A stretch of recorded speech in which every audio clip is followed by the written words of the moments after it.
اللهم صل على سيدنا محمد يا رب صل وسلم دائما ابدا على حبيبي.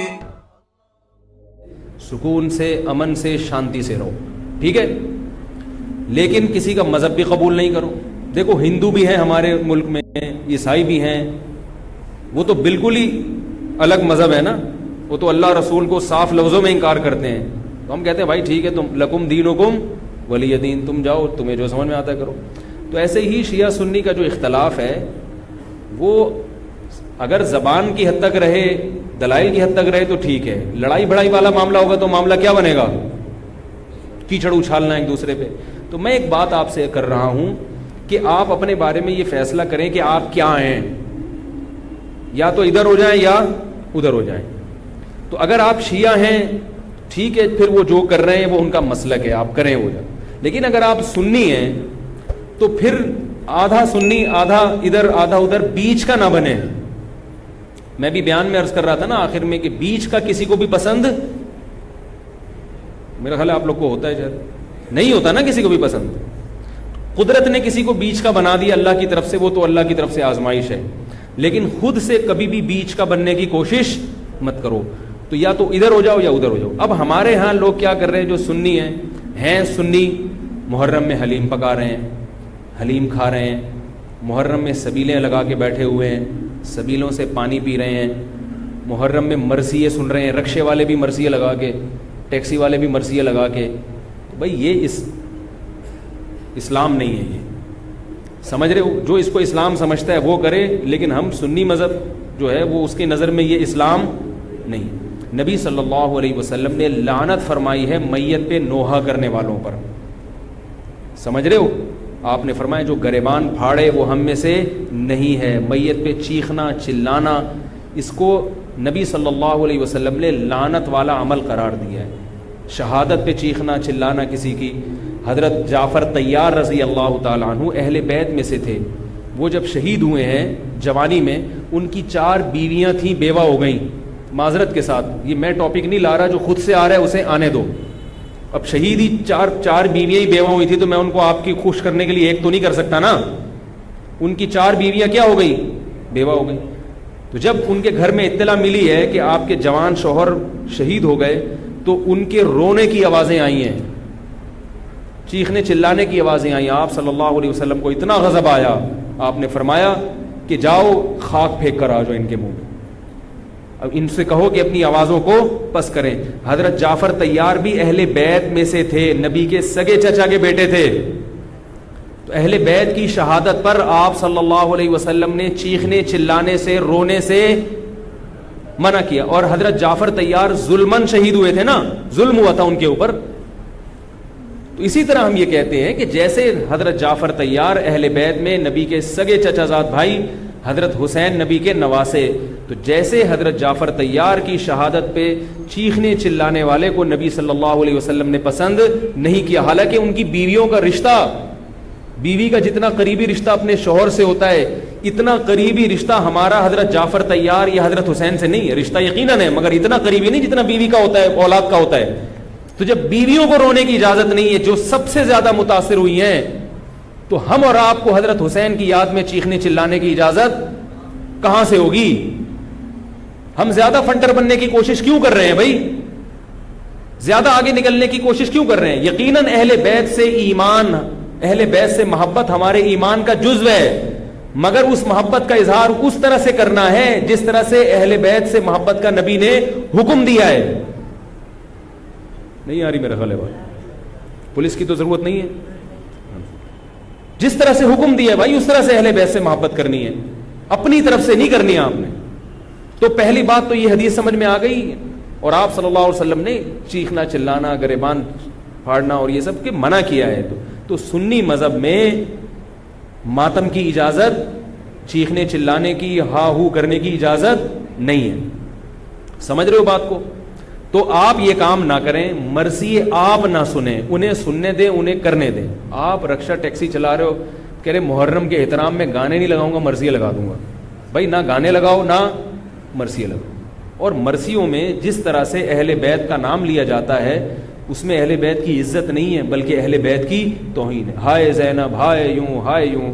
آپ اپنے گھر کی عورتوں کو چاہتے ہو کہ سڑک پہ ان کا اس طرح سے ہائے ہائے کر کے نام لیا جائے روڈ پہ؟ جب ہم اپنی عورتوں کے لیے ایسی توہین برداشت نہیں کرتے، وہ عورتیں جن کے تقدس کی قسم اٹھائی جا سکتی ہے، جن کے ناخن بھی کوئی نامحرم نہیں دیکھ پاتا تھا، اہل بیت عورتیں تھیں، نبی صلی اللہ علیہ وسلم کی نواسیاں، نبی صلی اللہ علیہ وسلم کے خاندان کی عورتیں، حضرت حسین رضی اللہ تعالیٰ عنہ کے خاندان کی عورتیں، تو ان کے بارے میں میرے بھائی کیسے یہ برداشت کیا جا سکتا ہے کہ کوئی بھی چیخے چلائے ان کا نام اس طرح سے توہین آمیز لہجے سے؟ اسلام نے اکرام سکھایا ہے، عزت اور احترام سکھایا ہے، اور عزت و احترام کے اصول اور آداب بھی سکھائے. تو اس لیے آپ لوگ یہ کام نہ کریں، جو کر رہا ہے اس سے بحث بھی نہ کریں. بولے میں ٹھیک ہے تمہارا مسئلہ ہے تو کوئی بات نہیں، تم کر لو، ہم ہی نہیں کریں گے. تو یہ جو سبیلیں لگائی جا رہی ہیں، یہ کہا جاتا ہے کہ حضرت حسین کی یاد میں. تو یہ بھی ایک عجیب بات ہے. حضرت حسین رضی اللہ تعالیٰ عنہ اگر پیاس سے شہید ہوئے تو پانی پی کے یاد منائی جائے گی یا پانی سے اوائڈ کر کے یاد منائی جائے گی؟ عجیب بات ہے. مجھے ایک بات بتاؤ، آپ کا دوست بھوکا بیٹھا ہوا ہے، آپ اس دوست پہ ترس کھا رہے ہو، آپ کہہ رہے ہو، اس کو فون کیا آپ نے، بھائی کیا یار؟ کہہ رہے 2 دن سے مجھے کھانا نہیں ملا. کہہ رہے بس پھر میرے سامنے جو کھانا رکھا ہے میں بھی نہیں کھا رہا، جب تو نے نہیں کھایا تو میں کیوں کھاؤں یار یہ مرغے؟ یہی ہوتا ہے نا یار، جب تو 2 دن سے بھوکا ہے تو میں بھی تو ایک وقت کا ناغہ کروں نا کھانے کا. لیکن آپ نے کیا کیا؟ آپ نے دوست کو فون کیا، تجھے کھانا ملا؟ کہہ رہے 3 دن سے بھوکا ہوں. آپ نے کہا یار بہت افسوس ہوا یار، ایسا کر 2 پراٹھے لے کر آ، ہوٹل کے بیرے کو 2 انڈے لے آ اور 2 دودھ پتی لے آ. ویسے تو 1 پراٹھا کھاتا تھا، آج کتنے کھاؤں گا؟ 2 کھاؤں. دوست فون پہ کہہ رہا ہے یار یہ آرڈر کا، کہہ رہا ہے یار تو بھوکا ہے، تیری یاد میں کیا کروں گا، کھاؤں گا بھی اور پبلک کو بولوں گا آ جا بھائی تو بھی آ جا یار تو بھی آ جا. یہ کامن سینس، میری جو سینس ہے بھائی، میں سنی ہوں تو مجھے یہ والا چیز صحیح لگ رہی ہے. اگر پھر بھی آپ کو امام حسین کی یاد میں آپ کہتے ہیں شربت پئیں گے بھی پلائیں گے بھی، ٹھیک ہے آپ کو سمجھ میں آ رہا ہے، میں بندوق لے کے کسی کے پاس نہیں آؤں گا. لیکن مجھے جو یہاں ممبر پہ بٹھایا گیا ہے وہ بات کرنے کے لیے جو میری سمجھ میں آ رہی ہیں. کیا خیال ہے بھائی؟ تو اس لیے یہ سبیلیں چھوڑ دیں. پیاسے کو پانی پلانا یہ پورے سال سنت ہے، اور پیاسے کو پانی پلاؤ ایسی جگہ پہ جہاں پانی نہ ہونا. شہر میں سب جگہ پانی ہوتا ہے، سب جگہ پانی ہوتا ہے. تو یہ چھوڑ دیں، جو کر رہے ہیں ان کو کرنے دیں. چھوڑنے کا مطلب یہ نہیں کہ آپ جا کے بحث کریں. آپ یہ کام نہ کریں، نہ سبیل سے پانی پئیں نہ سبیل سے پانی پلائیں، کیونکہ لوگ اس کو اسلام سمجھ رہے ہیں جبکہ یہ اسلام نہیں ہے. سمجھ رہے ہیں؟ اس طرح محرم میں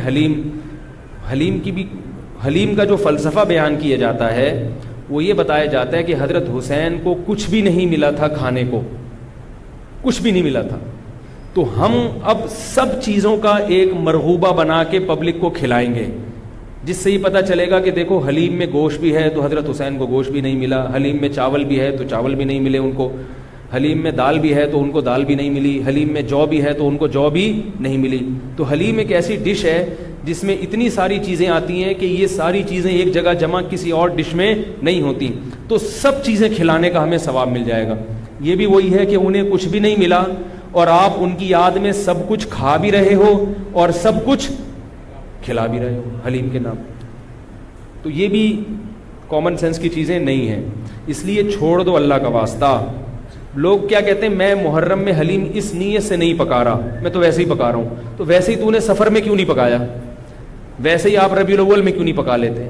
ویسے ہی آپ رمضان میں کیوں نہیں پکا لیتے؟ آج ہی ویسے ہی خیال آیا ہے تو بھائی چھوڑ دو. یہ اسلام خدا کی قسم بدنام ہو رہا ہے دنیا میں. غیر مسلم جب یہ اسلام دیکھے گا اس کو اسلام میں اٹریکشن نظر آئے گی، وہ حلیم کھانے کے لیے مسلمان ہوگا، وہ شب برات کے پٹاخوں کے لیے حلووں کے لیے ہوگا. نبی سے صحابہ نے پوچھا کہ اسلام کیا ہے، تو آپ صلی اللہ علیہ وسلم نے مختلف حدیثوں میں اس کا مختلف جواب دیا ہے. ایک جگہ فرمایا کہ اسلام ہے کلمہ شہادت، صرف ایک خدا ہے ہمارا، اور نماز قائم کرنا، زکوٰۃ ادا کرنا، حج کرنا اور روزے رکھنا. ایک جگہ فرمایا اسلام یہ ہے کہ تم غربا کا خیال کرو، ان تطعم الطعام، لوگوں کو کھانا کھلاؤ. یہ مطلب نہیں حلیم کھلاؤ، کھانے کا مطلب یہ کہ لوگوں کی بنیادی ضرورتیں سارا سال پوری کرو. اس کو سفر میں ضرورت ہے تو محرم کا انتظار مت. جب غریب کو موقع ملے کہ بھی دیکھو محلے پڑوس میں رشتہ داروں میں کوئی غریب ہے اس کا خیال کرو آپ. سمجھ میں نہیں آ رہی میرا خیال ہے. اچھا, تو اسی طرح جو میں نے عرض کیا آپ کو, یہ جو قصے کہانیاں ہیں کربلا سے غیر ضروری واقعات, یہ میں نے بتایا کہ غلط ہوتے ہیں, ان کو بھی نہ سنا کریں آپ. ان کے غلط ہونے کی ایک دلیل تو میں بیان سے پہلے دے چکا ہوں. ایک اور دلیل کہ جو خطیب لوگ, چاہے وہ شیعہ ہوں یا بعض سنی, سب میں ہیں ایسے لوگ, تو یہ غلط ہونے کی بڑی دلیل ایک اور یہ بھی ہے کہ اگر یہ قصہ خطیب لوگ جو حقیقی واقعہ ہے وہ بیان کرتے تو ایک ہی قصہ کئی بار انسان سن نہیں پاتا. نہیں آ رہی بات بھائی؟ یہ قصہ اب جیسے میں نے یہ قصہ آج بیان کر دیا, واقعہ بیان کیا, اب میں دوبارہ یہ واقعہ بیان کروں تیسری, آپ بولو گے یار تھک گئے مولوی صاحب, ٹاپک چینج کرو. لیکن آپ دیکھ رہے ہیں کہ جو خطیب لوگ ہیں وہ محرم میں پورا محرم ان کا یہ کربلا کا واقعہ بیان کرتے ہیں, لیکن لوگ تھکتے نہیں ہیں. اس کا مطلب ہر واقعہ اور ہر تقریر دوسری تقریر سے جدا اور منفرد ہوتی ہے, ورنہ پبلک سنے گی نہیں. کتنی مضبوط دلیل دے رہا ہوں آپ کو. اس کا مطلب ہے ہر خطیب کو پبلک کے لیے اس بیان کو اٹریکٹیو بنانے کے لیے اس واقعے میں تھوڑا سا ٹماٹر اور دہی کا تڑکا لگانا پڑا. کبھی وائٹ کڑھائی ہوگی دہی والی, کبھی ٹماٹر والی کڑھائی ہوگی, کبھی گرین کڑھائی ہوگی. تو کڑھائی کا تڑکا چینج ہوگا تو پھر صبح کی کڑھائی دوپہر کھا سکتے ہیں, رات کو بھی کڑھائی کھا سکتے ہیں, ورنہ دوپہر جب آپ نے کڑھائی کھا لی رات کو وہ کڑھائی آپ نہیں کھاؤ گے. انسان ایک دفعہ کھا کے دل بھر جاتا ہے اس. تو یہ خود اس بات کی دلیل ہے, خطیب ہر بیان میں کوئی نئی چیز لے کر آ رہا ہے. اس کا مطلب ہے کہ بھائی ایک واقعہ تھا تو وہ ایک ہی دفعہ ہوا ہے نا واقعہ, اس کو ہر دفعہ وہی ہونا چاہیے نا. ہر دفعہ آپ نے اس میں کچھ نئی چیز لایا ہو تو اس کا مطلب ہے کچھ دال میں گڑبڑ ہے. یہ بھی اس بات کی دلیل ہے. اس لیے یہ چیزیں چھوڑ دیں. رہا یہ مسئلہ کہ لوگوں کے گھر سے حلوے آ جاتے ہیں, کھانا آ جاتا ہے, تو بھائی بہتر یہ ہے کہ ان کو محبت کے ساتھ منع کر دیں. بولے ہم حضرت حسین رضی اللہ تعالیٰ عنہ سے محبت ضرور کرتے ہیں مگر کھا کے, بولو بھائی نہیں, روزہ رکھ کے, ٹھیک ہے ہم نہیں کھائیں گے.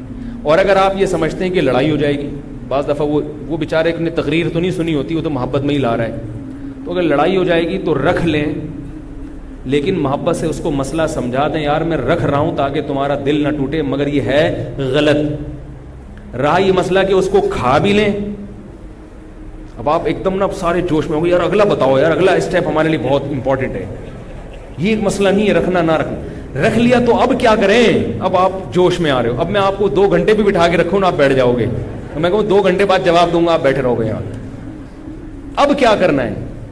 تو وہ کھانا حلال ہے یا نہیں, اس کا مدار اس پر ہے کہ اگر وہ حضرت حسین کو خوش کرنے کے لیے صدقہ کیا ہے, خوش کرنے کے لیے, تو غیر اللہ کا تقرب حاصل کرنے کے لیے کوئی عبادت کرنا یہ شرک ہے. آئی بات سمجھ میں؟ نہیں آ رہی میرا خیال ہے. صدقہ خیرات صرف کس کے لیے ہوتا ہے؟ اللہ کی رضا کے لیے. پھر تو وہ چونکہ غیر اللہ کے لیے ہے وہ حرام ہے, اس کا کھانا بالکل ناجائز. اور اگر کسی نے حضرت حسین کو ثواب پہنچانے کے لیے یہ کام کیا ہے, آئی بات سمجھ میں, مقصد اللہ کی رضا ہے, نیت یہ کہ حضرت حسین کو اس صدقے کا ثواب پہنچ جائے, تو یہ عمل بدعت ہے مگر اس سے وہ کھانا حرام, بولو بھائی نہیں ہوتا. قبول کرنا غلط ہے کیونکہ اس سے بدعت کی تائید ہو رہی ہے, مگر وہ کھانا حرام نہیں ہوتا. کھانا وہ جائز ہے, اس کو پھینکے نہیں, کھا لیں, میرے گھر نہ بھیجیں, ٹھیک ہے, خود کھا لیں آپ اس کو. یہی مسئلہ ربیع الاول کے حلووں کا بھی یہی مسئلہ ہے, 11ویں شریف کا بھی یہی ہے کہ اگر کسی نے 11ویں شریف حضرت گیلانی رحمۃ اللہ علیہ کو ثواب پہنچانے کے لیے 11ویں نکالی ہے, تو ثواب تو کسی کو بھی پہنچایا جا سکتا ہے, لیکن چونکہ وہ اس کو ضروری سمجھ رہے ہیں یا افضل سمجھ رہے ہیں اور دن متعین کر لیا تو یہ بدعت تو ہے, لہذا اس 11ویں شریف کے حلوے کو قبول نہ کریں, بدعت کی تائید ہے. اور اگر پھڈے بازی کا اندیشہ ہے, لڑائی جھگڑا ہے, محلے داری بھی کرنی ہے, لوگ کہتے ہیں مولوی صاحب تمہیں تو محلے داری کرنی نہیں ہوتی, آپ لوگ تو مسجد سے آئے نکل لیے پتلی گلی سے, ہم تو محلے داری بھی کرنی ہوتی ہے.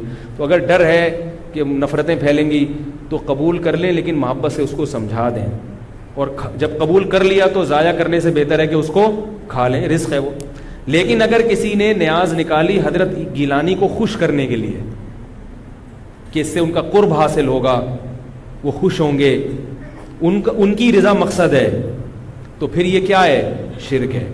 کیونکہ صدقات و خیرات صرف اور صرف جانور کا حلال کرنا صرف اللہ کے لیے، صدقہ، یہ عبادت جتنی بھی ہیں وہ صرف کس کے لیے ہوتی ہیں؟ اللہ کے لیے ہوتی ہیں. سمجھ رہے ہو بات کو؟ تو پھر اگر غیر اللہ کے لیے ہے، پھر یہ نظر لغیر اللہ ہے، یہ حرام ہے، ناپاک ہے، نجس ہے. پھر ایسی صورت میں آپ اس کو نہیں کھا سکتے. کیا پوچھ رہے ہیں آپ؟ ہاں یہ بڑا سوال.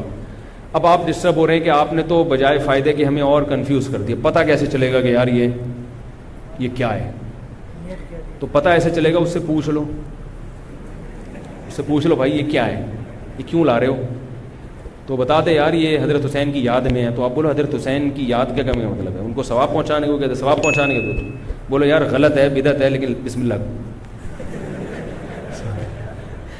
اس لیے کوشش کریں کہ رد کر دیں اس کو. یہ تو میں قبول کرنے کا اس صورت میں کہہ رہا ہوں کہ بہت ہی کوئی مسئلہ، بعض لوگ پھر دینداروں سے نفرت کرتے ہیں. یار اس نے تو پورا بیان نہیں سنا ہوگا نا. بہت سے بیچاروں میں جہالت بھی ہوتی ہے، ان کو پتہ نہیں ہوتا. لڑے نہیں کسی سے، محبت سے انکار کر دیں یار ہم لوگ حلوے مانڈے والے نہیں ہیں. میرے گھر تو پہلے اب تو یہ چیزیں آتی نہیں ہیں، لیکن لوگوں نے جائز چیزیں چھوڑنا بھی بھیج دی ہیں. او بھائی میں نے حلوے مانڈوں کا انکار کیا ہے. عید پہ عید الفطر کا دن کتنا مبارک ہوتا ہے، اس میں تو ایک دوسرے کے ہاں کچھ لے جا رہے. میں پاکستان کا واحد امام ہوں جس کے ہاں عید الفطر کے دن بھی کچھ نہیں آتا. میں اللہ کا شکر ہے کھانے پینے کا بھوکا نہیں ہوں الحمدللہ، مجھے اللہ نے بہت رزق دیا. ایک دن میں نے اپنے خاص دوست سے پوچھا، میں نے کہا یار عید کے دن تو امام کو تو لوگ تھوڑا سا پوچھ لیتے ہیں، ٹھیک ہے اللہ نے مجھے بہت دیا ہے، لیکن اتنا بھی پھیکا نہیں ہونا چاہیے پبلک کو کہ امام سے اتنی عقیدت تو ہوتی ہے. یار عید بقرعید میں تو اڑوس پڑوس لوگ امام صاحب کے گھر کوئی بریانی شریانی. میں نے کہا مجھے شوق نہیں ہے کوئی بریانی شریانی کا، لیکن مجھے لوگوں کے اس ایٹیٹیوڈ پہ تعجب ہوتا ہے کہ مجھے 10 سال ہو گئے تو عید پہ تو کچھ بھیج دو. تو ان صاحب نے مجھے کہا اسی محلے کے، انہوں نے کہا اصل میں لوگ ایسا نہیں ہے کہ آپ سے نفرت کرتے ہیں، آپ نے بیانات اس قسم کے کیے ہوئے ہیں کھانے پینے کے بارے میں کہ لوگ ڈرتے ہیں. لوگ کیا کرتے ہیں؟ ڈرتے ہیں ابھی کہیں بھیج دیا تو ایسا نہ ہو کہ وہیں سے واپس کر دیں. یہ اتنا سخت آپ نے اس میں موقف اختیار کیا ہے. تو میں نے کہا وہ تو حلوے مانڈوں کے بارے میں اختیار کیا ہے. تو خیر عید پہ اب امید ہے انشاءاللہ ٹھیک ہے لیکن نہ بھیجیں آپ لوگ، محبت بس زبان سے اظہار کر دیں. میں ایک مسئلہ بیان کر رہا ہوں کہ میرے بیانات اس بارے میں ایسے ہوتے ہیں کہ لوگ یہ سمجھتے ہیں کہ یہ نفس ہدیے کے ہی خلاف ہے. ان کو ہدیہ دیا تو کوئی تھپڑ نہ مار دیں کھینچ کے. تو ایسا ایٹیٹیوڈ، میں نے کہا اچھا ہے یہی رہنے دو، اس سے ایک تھوڑی سی لوگوں میں عزت رہے گی کہ لوگ سمجھتے ہیں بڑی سینگ ہے نہیں مگر ٹکر مارتے ہیں یہ. تو یہ اس لیے ہم نے سخت موقف اختیار کیا ہے کہ لوگ امام کو کی توہین کرتے ہیں. اب ایک صاحب کے ابا کا انتقال ہو گیا، ہر جمعرات کو میرے گھر کوفتے، انڈے آلو اور کوفتے لے کر آ رہے ہیں. ہم تو جمعراتی مولوی ہیں نہیں، مجھے یہ پتہ ہی نہیں تھا کہ آج جمعرات ہے. میں نے کہا چلو بیچارہ عقیدت محبت میں لا رہا ہے تو میں رکھ لیتا تھا. گھر والوں نے پھر جب ہر جمعرات کو ہونے لگا تو گھر والوں نے جمعرات کو رات کو کھانا پکانا ہی چھوڑ دیا. انہوں نے کہا یار جب آ ہی جاتا ہے تو میں نے کہا چلو ٹھیک ہے اللہ دے رہا ہے. بیچارہ ہے بھی عقیدت محبت میرا نمازی تھا. کوفتوں کا ٹائٹ قسم کا بڑا مزیدار سالن آ رہا تھا. ایک دن مجھے خیال ہوا کہ یار کچھ دن پہلے ان کے ابا کا بھی انتقال ہوا ہے اور یہ جمعرات بھی ہے، ایسا تو نہیں ابا کے ثواب کے لیے مجھے کھلا رہے ہوں. میں نے ان سے پوچھا یہ آپ اپنے ابا کو ثواب پہنچانے کے لیے مجھے کھلا رہے ہو؟ انہوں نے کہا جی. میں نے کہا یار آپ مجھے ایک بات بتاؤ کہ آپ کے دادا کا جب انتقال ہوا تھا تو آپ نے اپنے ابا کو کبھی گفٹ دیا یا کھانا کھلایا؟ تو اس لیے کھلائے نا کہ وہ آپ کے ابا ہیں. اگر ابا کو کسی دن آپ نے کھلایا، ابا پوچھے بیٹا کیوں کھلا رہے ہو؟ آپ کے ابا دادا کا انتقال ہوا ہے ان کے ثواب کے لیے آپ کو کھلا رہا ہوں. ابا کو غصہ آئے گا کہ نہیں آئے گا؟ او بھائی ابا کو جو کھلایا جاتا ہے اس لیے نہیں کہ دادا کی موت واقع ہو گئی، ابا کو اس لیے کھلایا جاتا ہے کہ وہ ابا ہیں. نہیں آ رہی بات سمجھ میں؟ آپ اپنی منگیتر کو ایزی لوڈ کرا رہے ہو 500 کا، وہ کہے بھائی کیوں کرا رہے ہو؟ اصل جواب یہ کہ بھائی وہ تو غلط ہے یہ ایزی لوڈ نہ کرایا کریں، لیکن جو آج کل عرف چل رہا ہے آپ کیا کہو گے؟ بھائی ایک تعلق ہے، ایک محبت ہے، میں چاہتا ہوں یہ رشتہ نہ ٹوٹے، یہ کہو گے نا. اگر آپ نے کہا میری چونکہ دادی کا انتقال ہوا ہے تو چونکہ ان کو ثواب پہنچانے کے لیے کوئی غریب مسکین بھیکاری مل نہیں رہا تھا تو میں نے کہا تم ہی ہو غریب تو چلو میں تمہیں 500 روپے کا بیلنس لوڈ کرا لوں، اس کو غصہ آئے گا کہ نہیں آئے گا؟ اگر اس میں غیرت ہوگی تو غصہ آئے گا. تو یاد رکھو عزت دار، جس کو عزت دار، میں نہیں کہہ رہا میں عزت دار ہوں، لیکن جس کی کو آپ عزت دار سمجھتے ہو اس کو ہدیہ دیا جاتا ہے، اس پہ صدقہ نہیں کیا جاتا، ثواب پہنچانے کے لیے نہیں. ہدیہ دیا جاتا ہے اس کے اکرام کے لیے, اس سے محبت بڑھانے کے لیے, اس سے تعلق بڑھانے کے لیے. تو علماء کو ہدیہ دیا کرو ثواب کی نیت سے نہیں, محبت کی نیت سے. ثواب غریبی میں خود بخود ملے گا. نہیں آ رہی میرا خیال ہے, ثواب خود بخود غریبی میں مل جائے گا.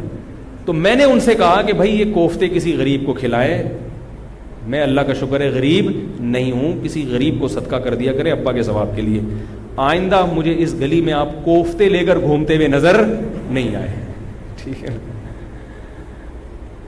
آئندہ نہیں نظر آئے. تو یہ ایک صدقہ اور ہدیے میں فرق ہے کہ ہدیے میں سامنے والے کی عزت ہو, تبھی ہدیے میں بہت عزت احترام کے ساتھ کہ قبول کر لیں تو بڑی نوازش ہوگی آپ کی. اور ہدیہ مالدار علماء کو بھی دیا جاتا ہے, بلکہ مالدار علماء کو ہدیہ دینا زیادہ ثواب ہے, کیونکہ اس میں ان کی بے عزتی کا پہلو بالکل بھی نہیں ہوتا.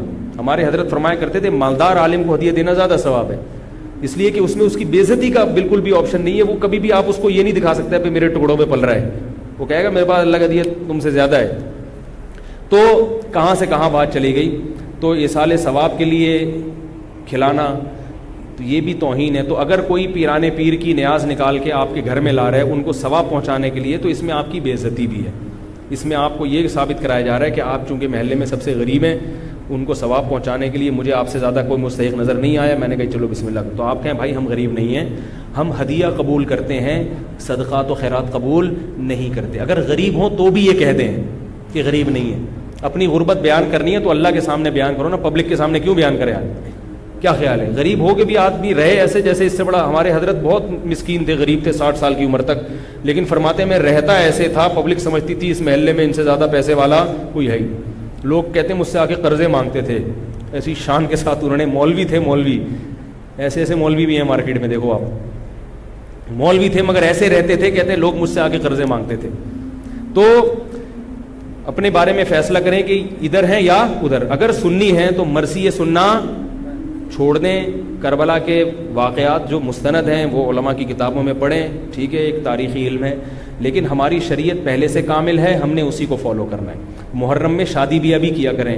محرم میں شادی کے بہت سارے فائدے ہیں. ایک یہ کہ برکت ہوگی انشاءاللہ, محرم کا مہینہ ہے. دوسرا فائدہ یہ کہ بدعت کی, جو لوگ سمجھتے ہیں محرم میں شادی غلط ہے تو بدعت کی مخالفت ہوگی, اس کا الگ سے ثواب ملے گا. تیسرا فائدہ یہ کہ محرم میں شادی ہال سستے ہوتے ہیں, سستے میں شادی ہو جائے گی. کیا خیال ہے؟ تو فائدے ہی فائدے, مزے ہی مزے. اور رہا یہ مسئلہ کہ محرم میں شادی ہوئی اور خدا نخواستہ ناکام ہو گئی. اب لوگ یہ بھی کرتے ہیں, ناکام ہو جائے, کہہ رہے محرم میں ہوئی تھی نا اس لیے. تو ان سے بولو بہت سے میرے علم میں ایسے ہیں جنہوں نے ربیع الاول میں کی تھی, ان کی بھی ناکام ہو.